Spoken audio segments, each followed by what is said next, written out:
On December 7, 1943, in Washington, General George C. Marshall, who served as Army Chief of Staff, received a message from President Franklin Roosevelt. The president had just arrived back from the Tehran Conference, where he'd held crucial meetings with both Churchill and Stalin. The communication Roosevelt sent was unambiguous and direct. The president had reached his final determination regarding who would take command of the invasion of France.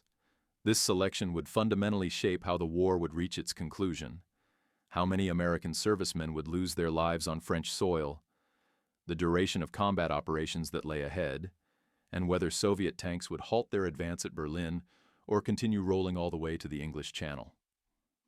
Marshall grasped the immense significance of the decision being made. This wasn't simply about picking a military commander.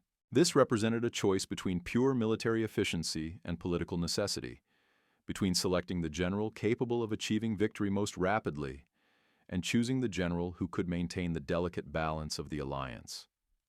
For many months, virtually everyone had assumed Marshall himself would receive the appointment. He seemed like the natural choice for the position. Since taking on the role of Army Chief of Staff back in 1939, he had transformed the American military from a modest force of 200,000 men into a massive organization numbering in the millions. He had crafted the global strategy, handpicked the commanders, and orchestrated operations spanning 2 oceans and 3 continents. Churchill himself had referred to Marshall as the organizer of victory. The invasion of France represented the culmination of everything Marshall had constructed over the years. Roosevelt genuinely wanted Marshall to assume the command, but Roosevelt also recognized he couldn't afford to lose Marshall from his position in Washington. The entire global war effort depended fundamentally on Marshall's strategic supervision and his exceptional ability to manage the Joint Chiefs of Staff effectively. As Roosevelt expressed it directly to Marshall, "I didn't feel I could sleep at ease if you were out of Washington." Therefore, the selection fell to Lieutenant General Dwight Eisenhower. At that moment, he was serving as Allied commander in the Mediterranean theater. Before 1942, he had never actually commanded troops in active combat situations. During World War I, he had spent his time training troops in Pennsylvania. His entire military career had consisted of staff work, planning operations, and political coordination activities. However, he possessed qualities of caution, diplomacy, and exceptional skill at managing egos while building consensus among disparate groups. Roosevelt's determination shocked numerous officers throughout the military. What about Lieutenant General George S. Patton, Jr., who was currently commanding the 7th Army in Sicily? Patton had compiled an exceptional combat record that spoke for itself. He had salvaged the North African campaign following the catastrophic disaster at Kasserine Pass.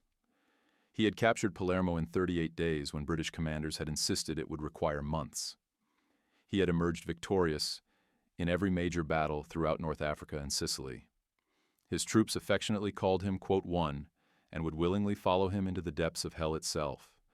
German commanders feared him more intensely than any other Allied general in the theater.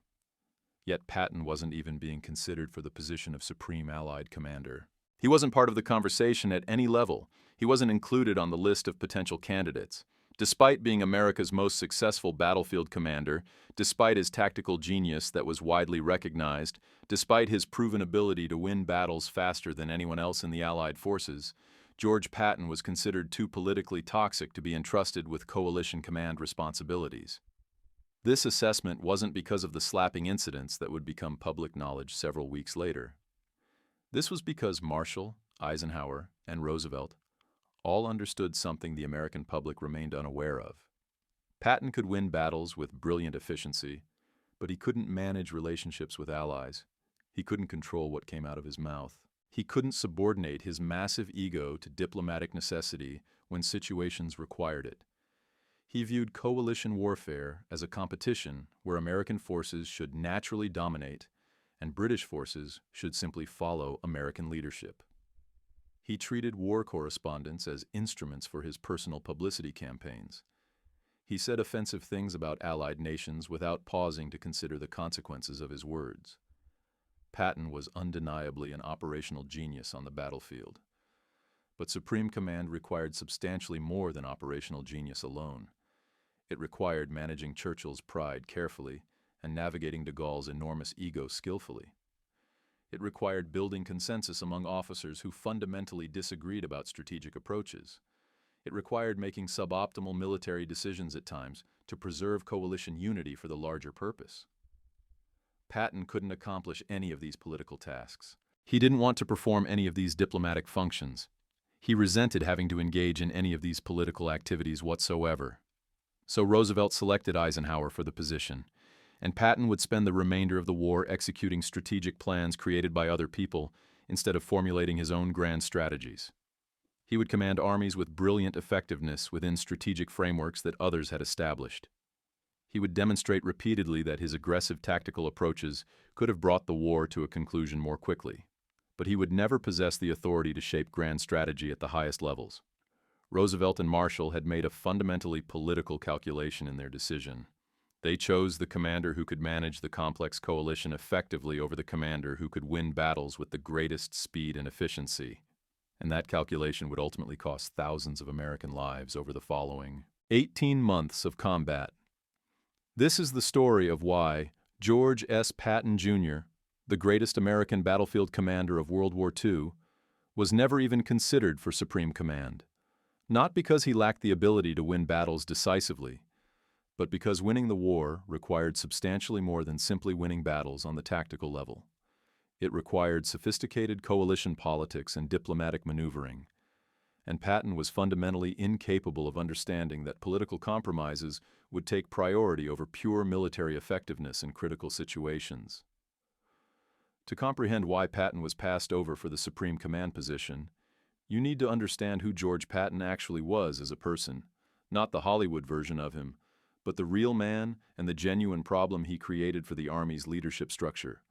George Smith Patton, Jr. entered the world in 1885 into a wealthy California family with deep military roots extending back generations. He attended West Point and graduated in 1909 with a reputation as an aggressive, competitive officer who believed warfare was mankind's highest calling and noblest pursuit.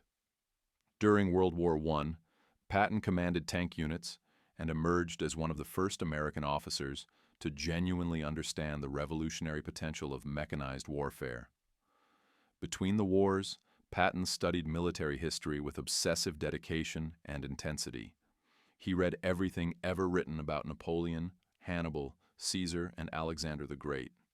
He believed he understood warfare at a level his contemporaries simply couldn't match. He believed he had been reincarnated from previous warriors and had fought at Carthage and Troy in past lives. He told people about these beliefs openly. He believed them with absolute conviction and sincerity. His personality was extraordinarily complicated and multifaceted. He was profane yet quotable in his speech. He wore custom-designed uniforms with polished boots and ivory-handled revolvers prominently displayed. He demanded absolute perfection from his troops and drove them harder than any other American commander in the field.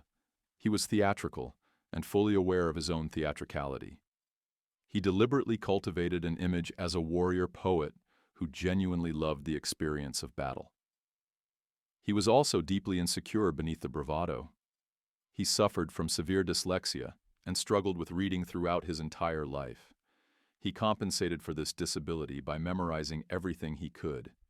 He studied obsessively because the act of reading was genuinely difficult for him. The aggressive persona he projected was partly authentic and partly constructed to hide his learning disability and his fear that other officers perceived him as intellectually inferior to themselves. By 1942, when America entered World War II, Patton had reached 57 years of age. He had spent 33 years in the Army training officers in armored warfare techniques and writing doctrine manuals for tank combat operations. He understood mobile warfare better than any American commander in the field, and he was absolutely convinced that he was destined for historical greatness and military immortality. The fundamental problem was that Patton couldn't control himself in critical situations. He said exactly what he thought without filtering his words. He insulted Allied commanders and nations casually. He ignored orders he disagreed with strategically. He leaked information to reporters to build his public image deliberately. He treated war correspondents as tools for his personal publicity campaigns. He competed with other generals for headlines and glory in the newspapers. Most importantly, Patton possessed no understanding whatsoever of coalition politics and diplomatic requirements. He didn't care about British sensitivities or feelings. He didn't care about Free French pride or national honor. He didn't care about Soviet demands for a second front in Europe. He cared exclusively about killing Germans efficiently and winning battles decisively on the battlefield. Everything else was politics, and politics bored him profoundly. Marshall knew all of this about Patton's character. Eisenhower knew it intimately as well. They had worked with Patton for decades throughout their careers. They knew he was brilliant on the battlefield and absolutely catastrophic in a headquarters setting. They knew he would win battles spectacularly and lose allies disastrously. They knew he was the best combat commander America had available, and simultaneously, the worst possible choice for any position requiring diplomatic skill and political sophistication. So they made a deliberate decision about how to utilize him. Use Patton where his extraordinary strengths mattered most significantly. Keep him away from situations where his glaring weaknesses could destroy the alliance completely. Give him armies to command on the battlefield.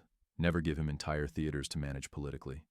It was a rational calculation based on Patton's demonstrated behavior over many years. But it was also a decision that would haunt American strategy for the remainder of the war in profound ways. In November 1942, Patton received his first combat command of the war. He led the Western Task Force in Operation Torch, the Allied invasion of North Africa. His forces landed at Casablanca in Morocco, while British and American forces landed further east at Oran and Algiers simultaneously. The Casablanca landing was complicated by numerous factors. Vichy French forces were defending Morocco, and the political situation was extremely delicate and sensitive. Roosevelt didn't want to alienate French forces who might potentially join the Allies if handled properly.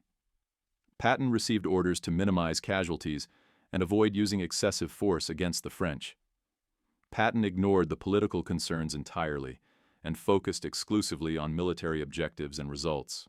He hit the beaches with overwhelming force and overwhelmed French resistance in just 4 days of fighting. Casablanca fell to American forces. French forces in Morocco surrendered. Patton established himself immediately as the American commander who consistently got results regardless of obstacles. But the real test of his abilities came in March 1943. American forces in Tunisia had been badly beaten at Kasserine Pass in February. German Field Marshal Erwin Rommel had smashed through American lines and exposed the inexperience of U.S. troops in combat against Wehrmacht veterans with brutal efficiency. American casualties were heavy and demoralizing. Morale was completely shattered. Throughout the units, Allied commanders were openly questioning whether American forces could fight effectively against experienced German troops. Eisenhower needed someone to restore order and confidence immediately. He sent Patton to take command of 2nd Corps in Tunisia. Patton arrived on March 6, 1943, and immediately transformed the unit through force of personality. He enforced uniform regulations strictly. He demanded absolute discipline from every soldier. He court-martialed officers for cowardice without hesitation. He personally visited frontline positions and fired commanders who weren't aggressive enough for his standards. Within 2 weeks of his arrival, 2nd Corps had become a different army entirely. Patton led them in attacks at El Ghoutar, where they stopped a German counterattack cold and inflicted heavy casualties on Rommel's forces. American troops stopped retreating from the enemy and started winning engagements consistently. Patton had proven conclusively that American soldiers could fight effectively. They just needed aggressive, confident leadership to bring out their capabilities. But Patton didn't just win tactically on the battlefield. He won psychologically and restored American pride after the humiliation of Kasserine Pass. He showed British commanders definitively that American forces could hold their own against German veterans in sustained combat. He demonstrated that speed and aggression could overcome Wehrmacht tactical superiority in most situations. Marshall and Eisenhower took careful note of these achievements. Patton was proving himself invaluable as a battlefield commander who delivered consistent results. But the North African campaign also revealed the fundamental political problem with Patton that would define his career. He competed with British commanders for glory and recognition. He resented taking orders from Eisenhower's headquarters. He gave unauthorized interviews to reporters seeking publicity. He complained about supply allocations constantly. He made it abundantly clear he thought he should be in command of the entire North African theater himself. Eisenhower had to manage Patton constantly and carefully. He had to smooth over conflicts with British officers repeatedly. He had to explain away Patton's public statements diplomatically. He had to balance Patton's tactical brilliance against the diplomatic headaches he created continuously. Still, the results were undeniable and impressive. Patton had taken a defeated, demoralized corps and turned it into an effective fighting force in just 2 weeks of leadership. When North Africa fell in May 1943, Patton's reputation as America's best combat commander was firmly established throughout the military. The question facing leadership was what to do with him next in the campaign. In July 1943, the Allies invaded Sicily in a major amphibious operation. Patton commanded the U.S. 7th Army in the invasion. British Field Marshal Bernard Montgomery commanded the 8th Army simultaneously. Eisenhower commanded the overall operation from his headquarters. The strategic goal was to secure Sicily completely, knock Italy out of the war as quickly as possible, and prepare for the eventual invasion of France. The plan gave Montgomery the main route north toward Messina. Patton's forces were assigned a supporting role protecting Montgomery's left flank during the advance. It was a conservative plan designed to let the experienced British forces lead while American forces continued learning from them. Patton hated the plan with intense passion. He saw it as British arrogance and Eisenhower's unwillingness to trust American forces with the main effort of the campaign. He decided to ignore the spirit of his orders completely and race Montgomery to Messina. If he got there first, he would prove American forces were superior to British forces and establish himself as the dominant Allied commander in the theater. Patton drove his troops relentlessly forward. He advanced up the western coast of Sicily while Montgomery's forces got bogged down fighting in the east. Patton took Palermo in rapid succession with minimal resistance. He pushed his divisions forward with minimal rest periods. He accepted higher casualties than necessary to maintain speed of advance. And on August 17, 1943, Patton's forces entered Messina hours before Montgomery's troops arrived. It was a stunning tactical achievement that shocked observers. Patton had covered more ground, fought more battles, and reached the objective first, decisively. He had upstaged Montgomery completely and made American arms look superior to British forces in direct comparison. American newspapers celebrated him as a national hero. He appeared on the cover of Time magazine. He had become the face of American military success in the public consciousness. But the Sicily campaign also revealed Patton's recklessness and disregard for his troops' welfare. He had pushed troops beyond their physical and mental limits unnecessarily. His casualty rates were higher than they needed to be because he prioritized speed over careful planning and preparation. He had created a competition with Montgomery that strained the alliance relationship unnecessarily. And worst of all, his aggressive driving of exhausted troops created the conditions for the incidents that would nearly end his career permanently. On August 3, 1943, Patton visited the 15th Evacuation Hospital near Nicosia. He was touring the facility and talking to wounded soldiers as commanders often did. He approached Private Charles Cool, who was sitting on a bed with no visible wounds or injuries. Patton asked what was wrong with him. Cool said he couldn't take the shelling anymore, that his nerves were shot. Patton exploded in rage. He called Cool a coward to his face. He slapped him across the face with his gloves. He pulled his pistol and threatened to shoot him right there. He ordered Cool back to the front lines immediately. Medical staff had to intervene physically to prevent Patton from shooting a soldier suffering from combat fatigue. 1 week later, on August 10th, Patton visited the 93rd Evacuation Hospital. He encountered Private Paul Bennett, who was also suffering from combat fatigue with no visible physical injuries. Patton repeated the performance almost identically. He slapped Bennett. He called him a coward. He drew his pistol theatrically. He had Bennett thrown out of the hospital tent physically. The incidents were witnessed by dozens of medical personnel and reported up the chain of command immediately. Eisenhower learned about them within days of their occurrence. War correspondents knew about the incidents, but agreed not to publish the stories temporarily, while Eisenhower decided what action to take. Eisenhower faced an impossible choice in handling the situation. Patton had just won the Sicily campaign brilliantly and was the most successful American commander in the theater by far. but he had assaulted soldiers suffering from psychological wounds and had violated every principle of military justice and medical care. By regulations, Patton should have been court-martialed and relieved of command immediately.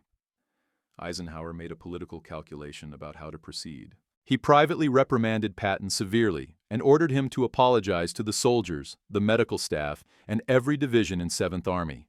But he did not relieve Patton of command. He did not court-martial him. He kept Patton in theater because he believed he needed him for the invasion of France that was being planned. The decision became public in November 1943, when radio commentator Drew Pearson broke the story on his broadcast on November 21st. The American public was outraged by the revelations. Congressmen demanded Patton be fired immediately. Veterans organizations called for his court-martial. The Secretary of War was flooded with letters demanding Patton be held accountable for his actions. But by then, Eisenhower had made his recommendation for Supreme Commander of the invasion, and he had included Patton in his plans for France, not as Supreme Commander, but as an Army commander under Eisenhower's direction and control. Because Eisenhower believed Patton's tactical genius was worth tolerating his serious character flaws. Marshall agreed with Eisenhower's assessment completely. Patton was too valuable to lose from the Army, but he was also too dangerous to promote beyond Army command level.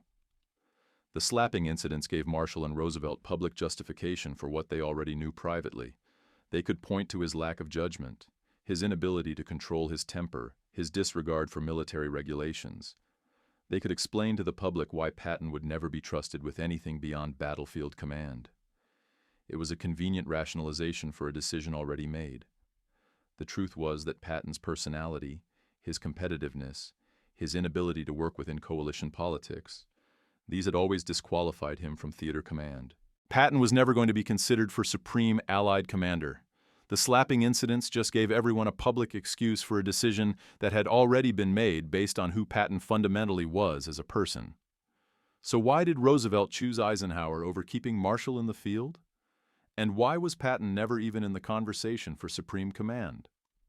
The answer to the first question was strategic necessity for the war effort. Marshall was indispensable in Washington.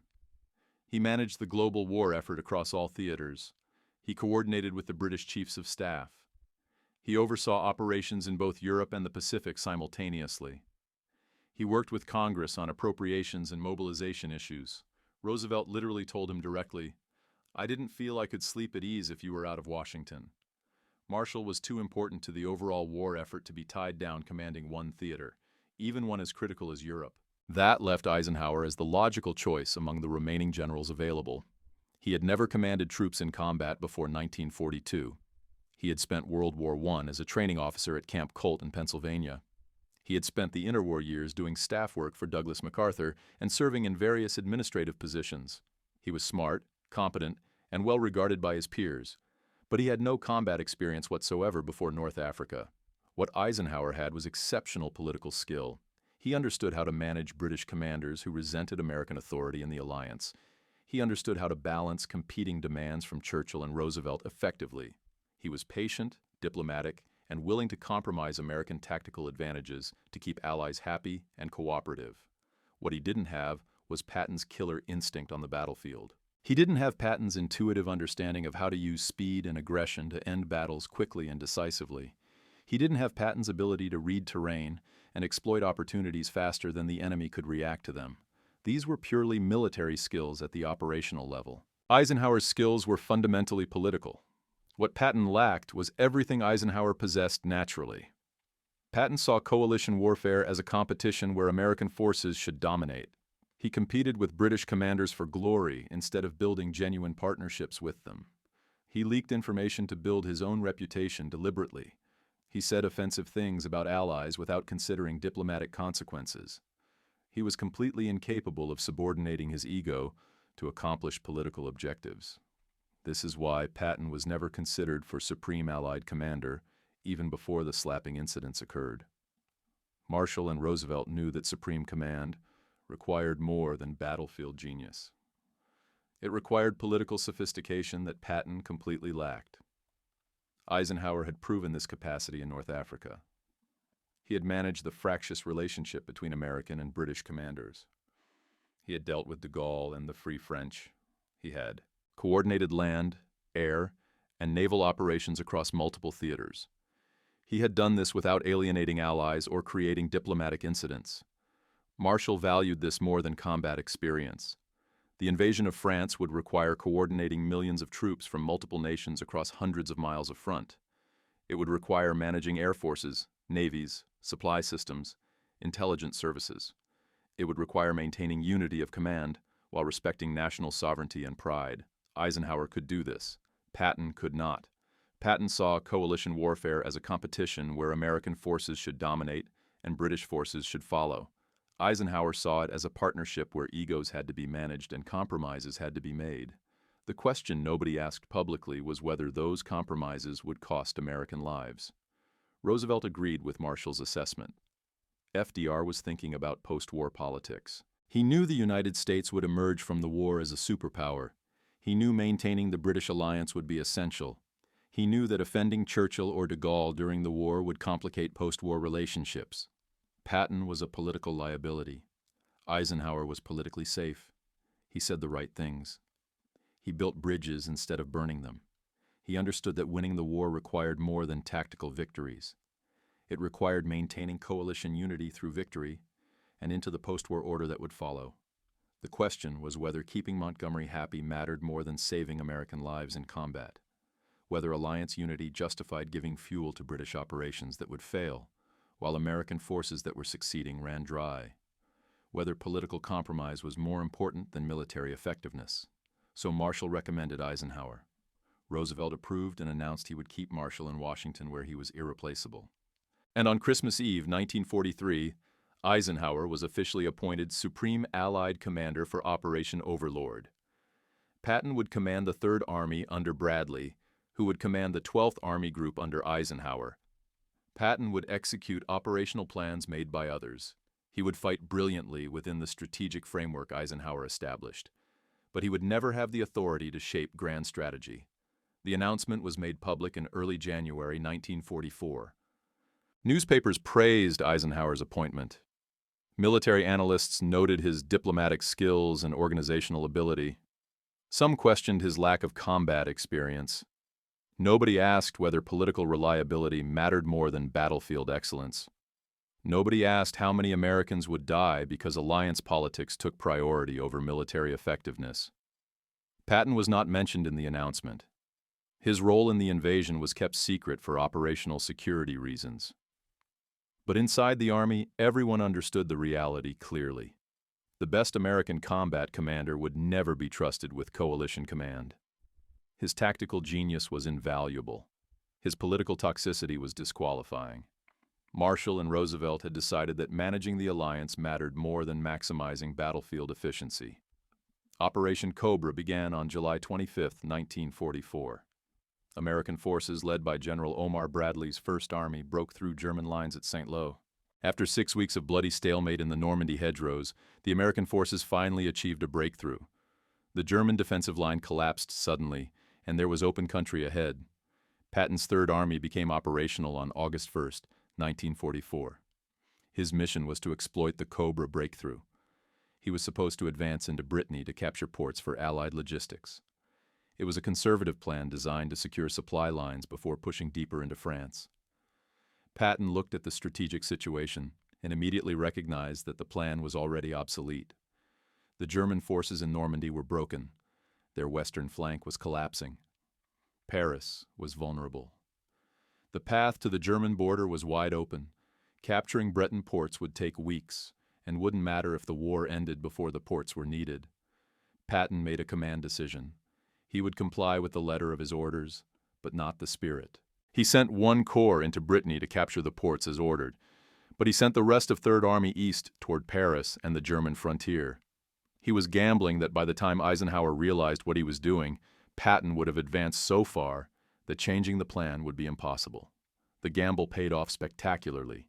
Patton's forces advanced over 400 miles in 2 weeks. They liberated Le Mans, Chartres, and Orléans. They reached the Seine River and threatened Paris from the south. They pushed German forces into retreat and captured thousands of prisoners. It was the most rapid advance in American military history. But Patton's advance also created serious problems. His supply lines were stretched dangerously thin. His tanks were running low on fuel. His logistics officers warned that he was outrunning his supplies and would have to stop to let the supply system catch up. Patton ignored them completely. He told his commanders to keep advancing until they ran out of gas, then to figure out how to get more gas and keep going forward. On August 15th, Patton received orders to halt at the Seine River and wait for other Allied forces to catch up. Patton found a loophole in the orders. He ordered reconnaissance and force patrols across the Seine. Those patrols kept expanding. By the time Eisenhower's headquarters questioned what he was doing, Patton's entire army was across the river conducting reconnaissance operations. It was aggressive gamesmanship with orders, not outright disobedience. But the effect was the same. He kept advancing when he was supposed to stop. By August 31st, Third Army had reached the Meuse River, nearly 250 miles beyond where they were supposed to be.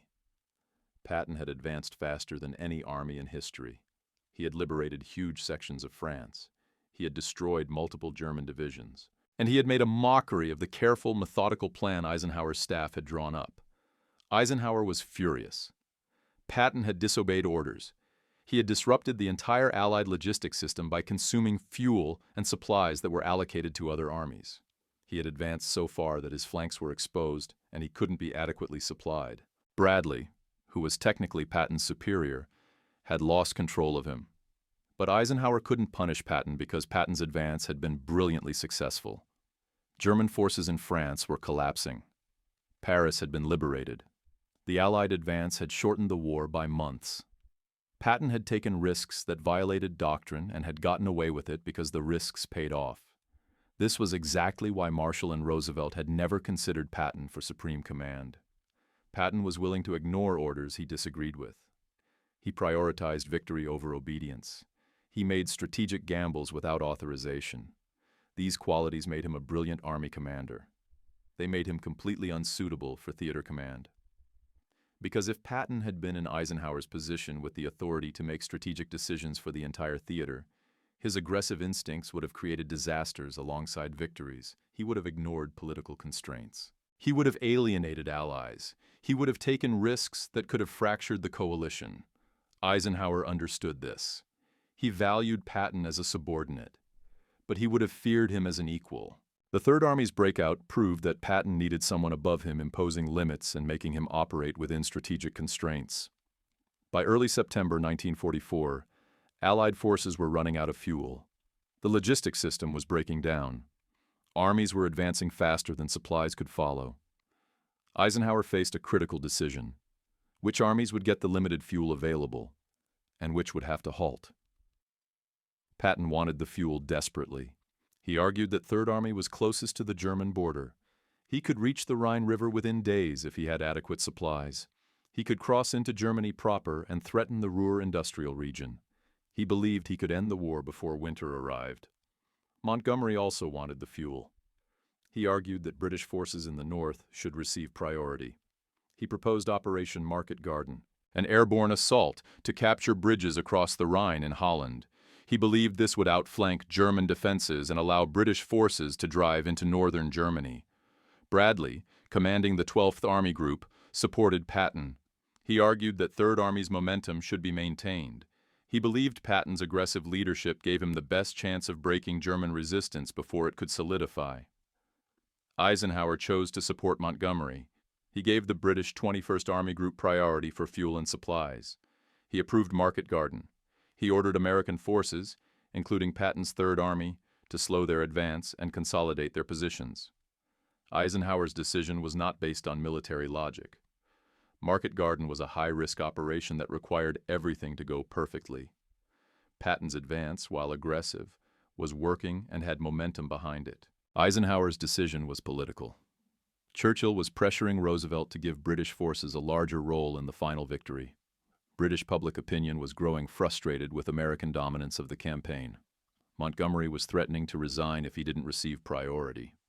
And Eisenhower believed maintaining alliance unity was more important than optimal military strategy. Patton was ordered to halt Third Army's advance. He protested vigorously and repeatedly. He argued that stopping now would allow the Germans to regroup and extend the war. He told Eisenhower that with adequate fuel, he could be in Berlin before the Soviets. He predicted that giving Montgomery the resources would lead to disaster. Eisenhower overruled him completely. Third Army received minimal fuel and was ordered to conduct limited operations only. While Montgomery prepared Market Garden, Patton complained to reporters. He leaked information suggesting that political pressure was overriding military judgment. He made it clear he believed the decision was wrong. Market Garden launched on September 17, 1944. It failed disastrously. British airborne forces were surrounded at Arnhem. Thousands were killed or captured. The operation gained no strategic advantage.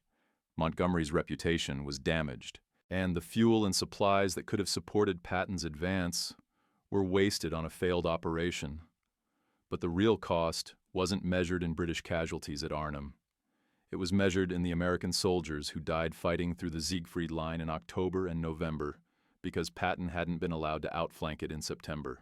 It was measured in the extended war that gave Germany time to prepare the Ardennes offensive.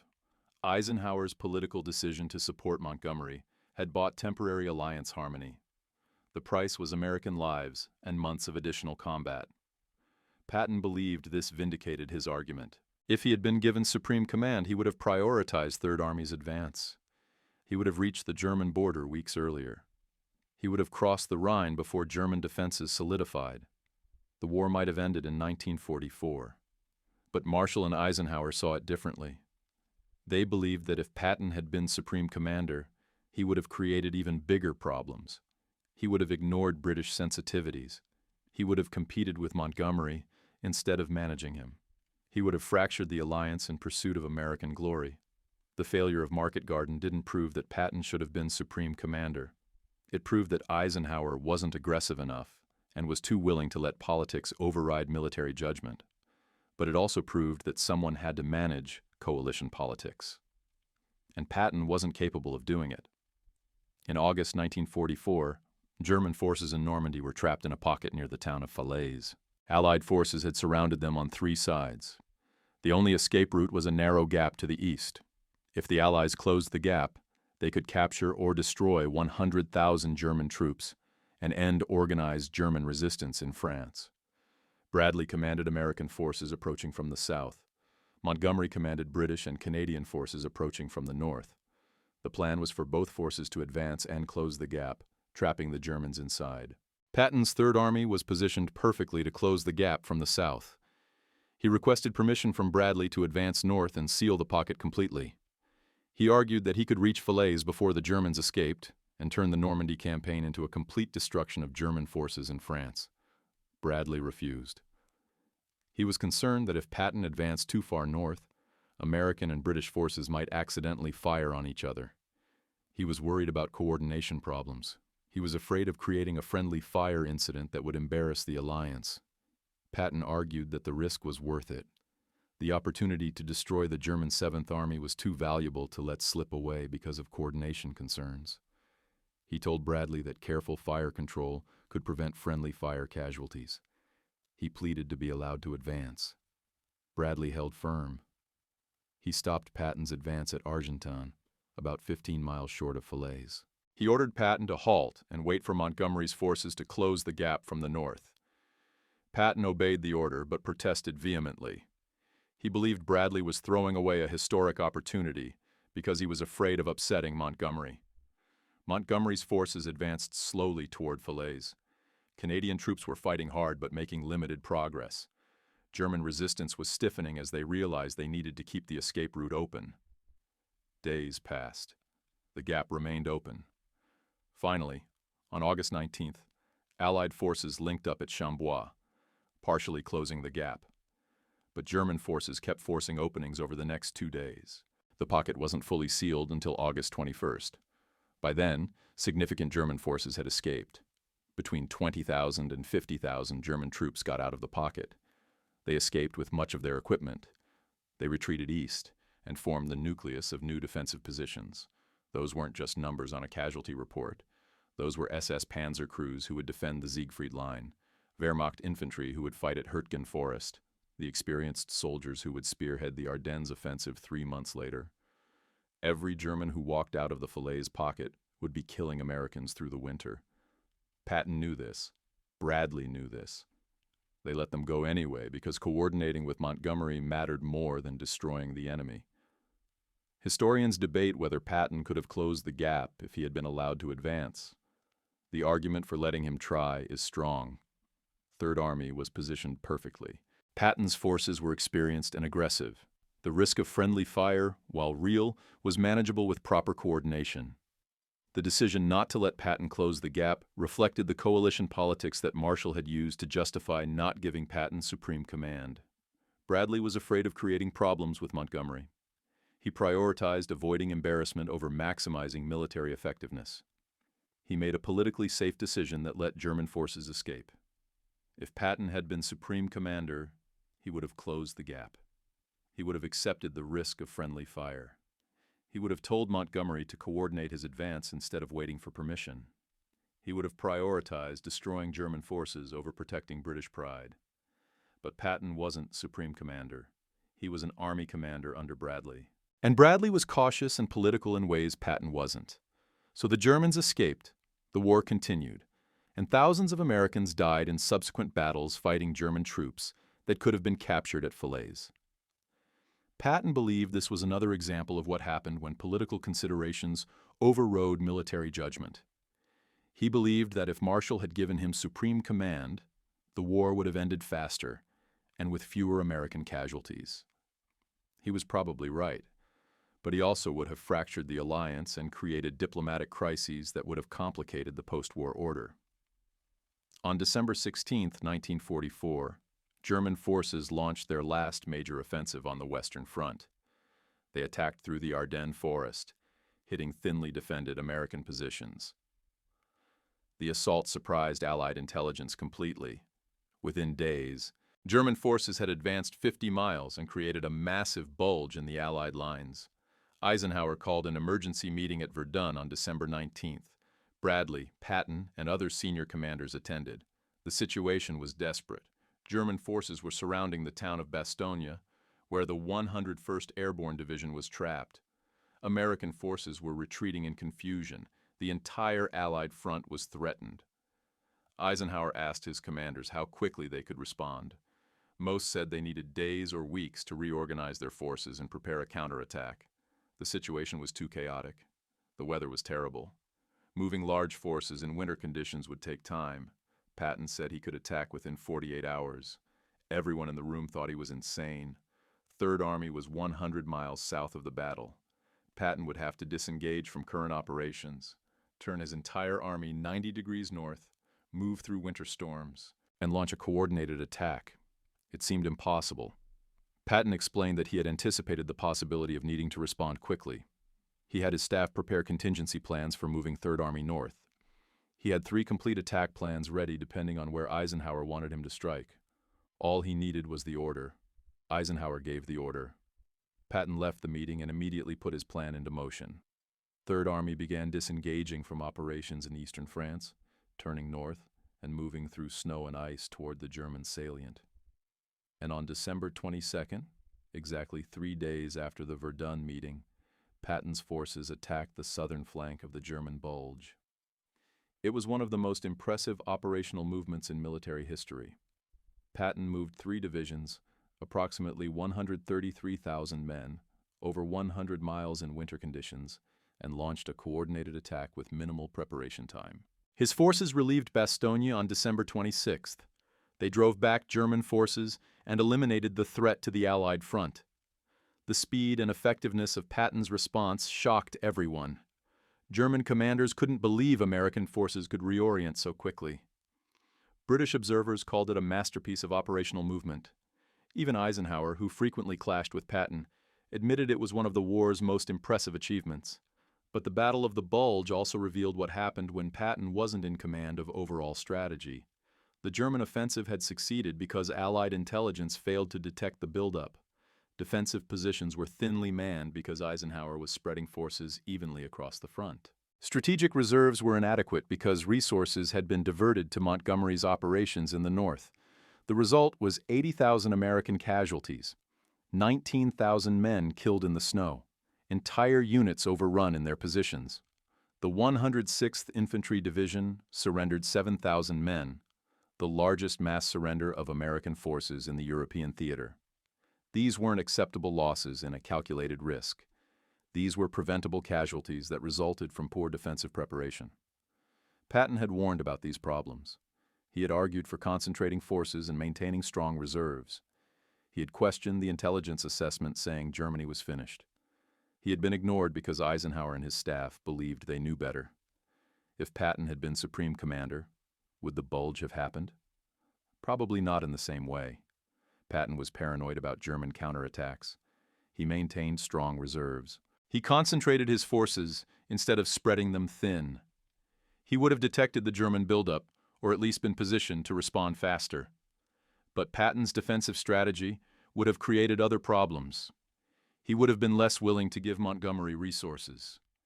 He would have pushed American forces harder and accepted higher casualties. He would have created friction with British commanders who resented his aggressive style. The Battle of the Bulge vindicated Patton's tactical instincts. But it also showed why Marshall and Roosevelt had never considered him for supreme command. Patton could execute brilliant operational movements. He couldn't manage a coalition, and managing the coalition was more important to American strategic interests than optimal military efficiency. By March 1945, Allied forces had crossed the Rhine River and were advancing into Germany. The end of the war was approaching. But a new question emerged. Who would capture Berlin?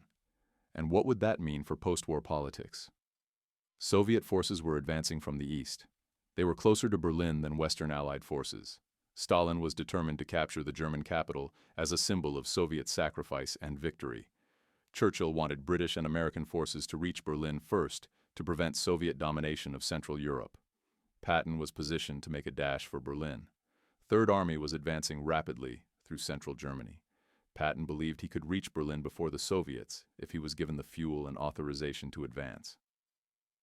In April 1945, Patton's Third Army reached the Elbe River, only 50 miles from Berlin.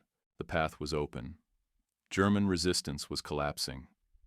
Patton was ready to advance. He had the capability to push forward. Patton requested permission from Bradley and Eisenhower. He argued that American forces should reach Berlin before the Soviets. He believed occupation of the German capital would give the United States leverage in post-war negotiations. Eisenhower ordered Patton to halt at the Elbe. He chose not to antagonize Stalin. He prioritized the Soviet alliance over strategic position. He followed Roosevelt's agreements from Yalta, even though those agreements would give Stalin control of Eastern Europe. The decision had been made at the highest political levels. Political considerations won again. Patton was ordered to halt at the Elbe. He protested furiously. He argued that letting the Soviets take Berlin was a strategic mistake that would empower Soviet ambitions in Europe. He predicted that Stalin would dominate Eastern Europe and threaten Western interests. He believed American forces should occupy as much of Germany as possible before the final German surrender. Eisenhower ignored him. Patton's military judgment was less important than Roosevelt's diplomatic strategy. Third Army halted at the Elbe and waited while Soviet forces fought their way into Berlin. Patton believed this was the final proof that he should have been considered for supreme command. He argued that Eisenhower had been too willing to accommodate Soviet demands. He believed in American supreme. Commanders should prioritize American strategic interests over maintaining alliance harmony with the Soviets. Marshall and Eisenhower saw it differently. They believed the decision to let the Soviets take Berlin was correct, because fighting for Berlin would have cost thousands of American lives for no strategic gain. The city was going to be divided among the Allies anyway, based on pre-agreed occupation zones. Racing the Soviets for Berlin would have damaged the relationship Roosevelt and Churchill were trying to maintain. But Patton was right about one thing. The decision to halt at the Elbe allowed Stalin to consolidate control over Eastern Europe. Soviet forces occupied Poland, Czechoslovakia, Hungary, Romania, and East Germany. They imposed communist governments on populations that wanted freedom. The Iron Curtain descended across Europe exactly as Patton predicted. Whether American forces capturing Berlin would have changed this outcome is debatable. Stalin's control of Eastern Europe was based on military occupation, not symbolism. Soviet forces were on the ground. American forces would have had to fight them to prevent communist takeovers. Roosevelt and Churchill weren't willing to risk war with the Soviet Union immediately after defeating Germany. But Patton's instincts were strategically sound. He understood that the post-war order would be shaped by where military forces were positioned when the war ended. He wanted American forces as far east as possible to limit Soviet expansion. Eisenhower was willing to accept Soviet domination of Eastern Europe as the price of maintaining alliance unity. This difference in strategic vision was exactly why Patton was never considered for supreme command. Patton thought in military terms. Eisenhower thought in political terms. Roosevelt and Churchill wanted a supreme commander who would prioritize political objectives over military logic. After Germany surrendered on May 8, 1945, Patton was appointed military governor of Bavaria. It was a political position, requiring diplomatic skill and careful management of German civilians. It was exactly the wrong job for Patton. Patton immediately created controversies. He was slow to remove Nazi officials from administrative positions. He argued that experienced administrators were necessary to keep infrastructure running regardless of their political history. He said the Nazi Party was similar to Republican and Democratic parties in America, just German politics. These statements horrified American and British officials. The entire point of denazification was to remove Nazi influence from German society. Patton was treating Nazi Party membership as irrelevant. He was more concerned with efficient administration than with punishing Germans for supporting Hitler. Patton also advocated for rearming German forces to fight the Soviet Union. He told reporters that the United States had defeated the wrong enemy. He said we should have allied with Germany against the Soviets. He argued for immediate military confrontation with Stalin while American forces were at full strength in Europe. These statements violated official policy and embarrassed Eisenhower. The United States was trying to build cooperative relationships with the Soviet Union. Patton was advocating for World War III. He was calling for using German troops, the same forces that had just killed hundreds of thousands of Americans, against America's wartime ally. Eisenhower relieved Patton of command of Third Army and his position as military governor in October 1945. He gave Patton command of the 15th Army, a paper organization responsible for writing the history of the European campaign. It was a humiliating demotion. The Army's most successful combat commander was reduced to writing reports. Patton was bitter. He believed his removal proved that politicians punished honesty. He thought he was being persecuted for speaking truth about Soviet intentions. He felt vindicated by his combat record and betrayed by the political establishment. On December 9, 1945, Patton was injured in a car accident near Mannheim, Germany. His car collided with an Army truck. Patton suffered severe neck and spinal injuries that left him paralyzed from the neck down. He died on December 21, 1945, from complications related to his injuries. His death at age 60 meant he never had to witness the complete vindication of his warnings about Soviet intentions. The Cold War began within months of his death. Stalin imposed communist dictatorships across Eastern Europe exactly as Patton predicted. The Iron Curtain divided Europe for 45 years. The United States and Soviet Union faced off in a nuclear standoff that lasted until 1991. Patton had been right about Soviet intentions. His advocacy for confronting Stalin immediately after Germany's defeat was strategically sound. But his complete lack of political sophistication and diplomatic skill meant his warnings were dismissed as the ravings of a warmonger who couldn't accept that the war was over. If Patton had been given supreme command, his anti-Soviet attitudes would have created catastrophic diplomatic problems during the war. Roosevelt's strategy depended on maintaining Soviet cooperation against Germany. Patton would have jeopardized that cooperation by treating Stalin as an enemy rather than an ally. This is why Marshall and Roosevelt never considered Patton for supreme command. Not because Eisenhower was better at winning battles, but because Eisenhower understood that military victory had to serve political objectives. And the political objective was winning the war while maintaining alliance relationships that could be sustained into the post-war period. Patton couldn't do that. He was brilliant at tactical operations. He was catastrophic at coalition politics. He said what he thought without considering diplomatic consequences. He competed with allies instead of building partnerships. He prioritized military logic over political requirements. These qualities made him America's best Army commander. They also disqualified him from supreme command. The real lesson of why Patton was never even considered for supreme command is a bitter truth about coalition warfare. Military excellence matters less than political management. The best battlefield commander isn't always the right choice for theater command. Sometimes the best battlefield commander isn't even in the conversation. Patton understood warfare at a level his contemporaries didn't. He studied military history obsessively. He grasped operational movement intuitively. He knew how to use speed and aggression to achieve decisive results. He was probably the best pure combat commander America produced in World War II.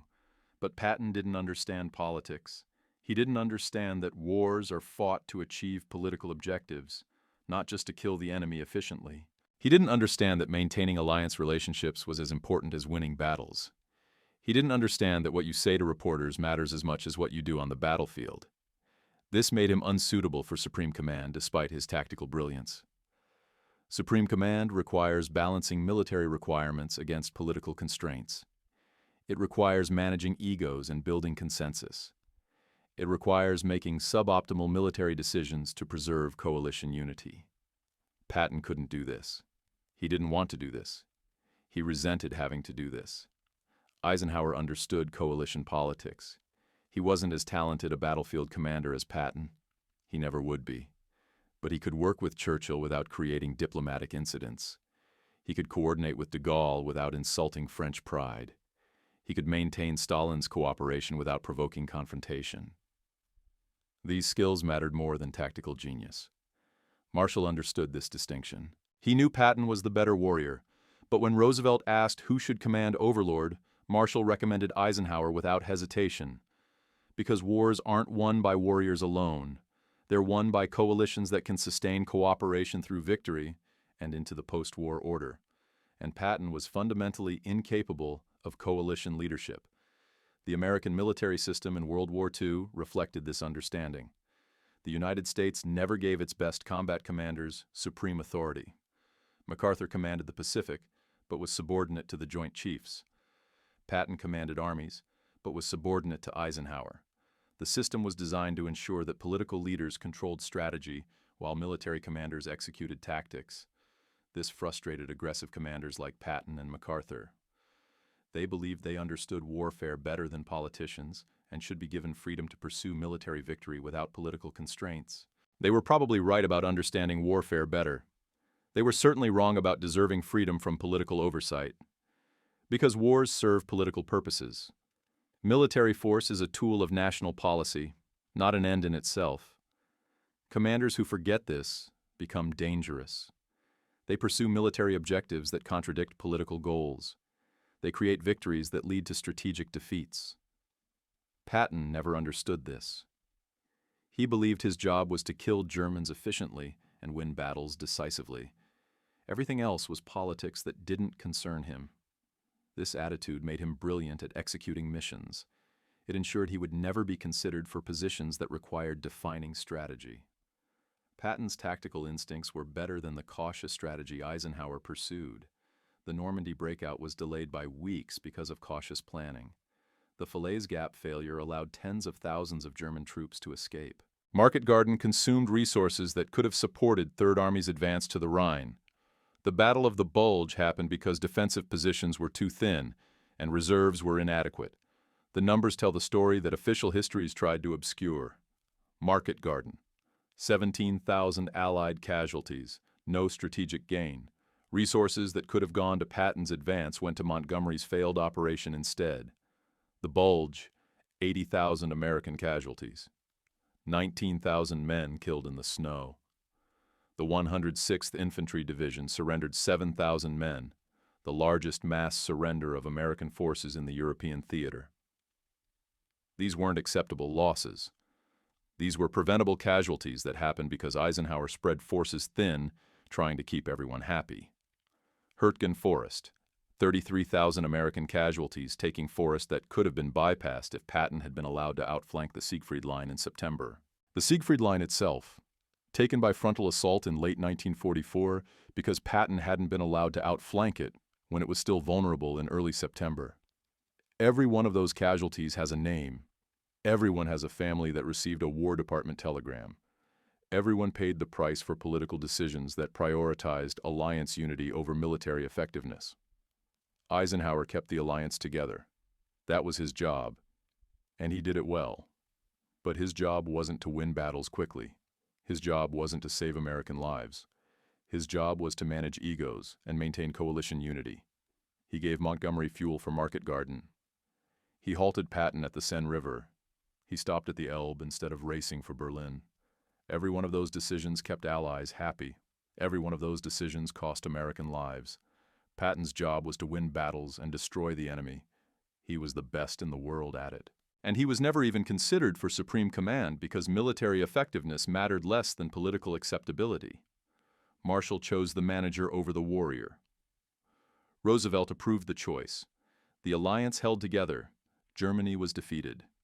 The Soviets occupied Eastern Europe exactly as Patton predicted, and thousands of American soldiers paid the price.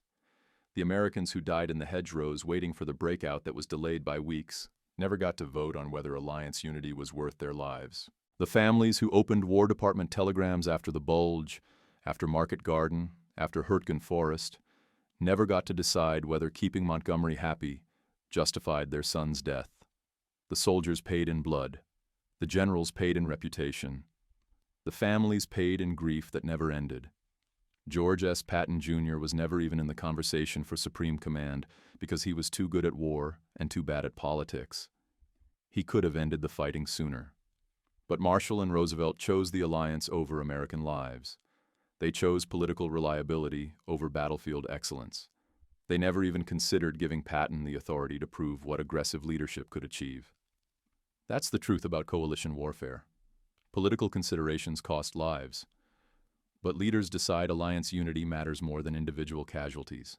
And brilliant commanders who don't understand politics never get the chance to show what they could have accomplished. Patton spent the war subordinate to commanders he believed were inferior.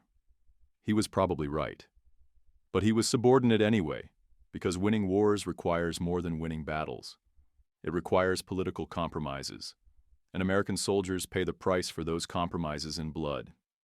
If this deep dive into one of World War II's most controversial command decisions fascinated you as much as it has thousands of other history enthusiasts, make sure you're subscribed to WW2 Gear.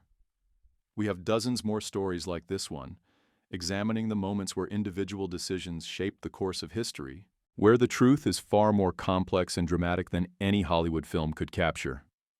Hit that subscribe button and leave a comment telling me what you think. Did Marshall and Roosevelt make the right choice? Could Patton have ended the war sooner if given supreme command? Your insights and perspectives matter to us. Thanks for watching, and I'll see you in the next video.